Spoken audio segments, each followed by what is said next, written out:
Welcome to spoken English by Rumen sir. আবার সেই গল্পের মাধ্যমে ইংরেজি শেখা, লার্ন ইংলিশ থ্রু স্টোরিজ। আজকের গল্প রোজেস অ্যান্ড থর্নস। রোজেস মানে গোলাপ এবং কাঁটা। Once a small boy was playing in the garden. একদা একটা ছোট্ট বালক বাগানে খেলা করছিল। হি স এ রোজ প্লান্ট। সে দেখলো একটা গোলাপের গাছ, ফুল অফ রোজেস মানে গোলাপ ভর্তি। The boy started plucking the roses. সে বালকটা প্লাক মানে তোলা, সে গোলাপ তুলতে চেষ্টা করলো, শুরু করলো। The plant had many thorns too. এই প্লান্টের অনেক কাঁটাও ছিল।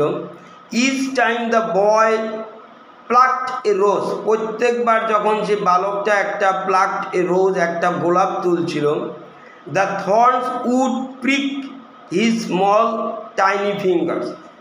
থর্নস মানে কাঁটা, উড প্রিক মানে ফুটতো, কাঁটা ফুটতো তার সেই ছোট্ট স্মল টাইনি ফিঙ্গার, ছোট্ট সেই আঙ্গুলে। The boy started crying. বালকটা কাঁদতে লাগলো। His mother heard his cry. তার মা তার কান্না শুনতে পেল। অ্যান্ড কেম আউট রানিং, এবং ছুটে বেরিয়ে এলো।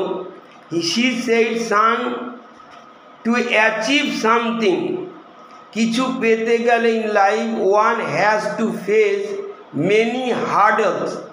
একজনকে মুখোমুখি হতে অনেক, হার্ডলস মানে বাধা, অবস্ট্রাকশনস মানে প্রবলেমস।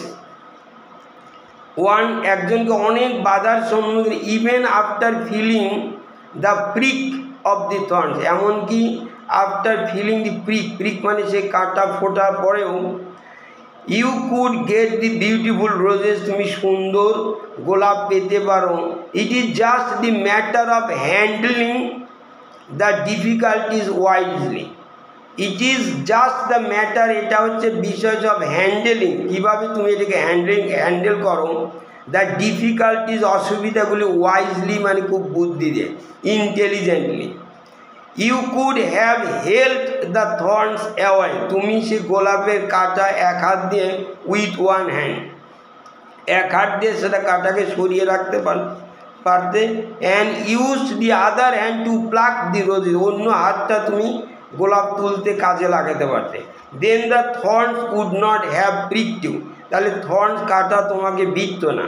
আফটার হিয়ারিং দি, যেটা শোনার পরে, the little boy learn that life becomes bed of roses, যে জীবনটা সবসময় আনন্দদায়ক হবে when we put in little efforts in removing the thorns. Thank you.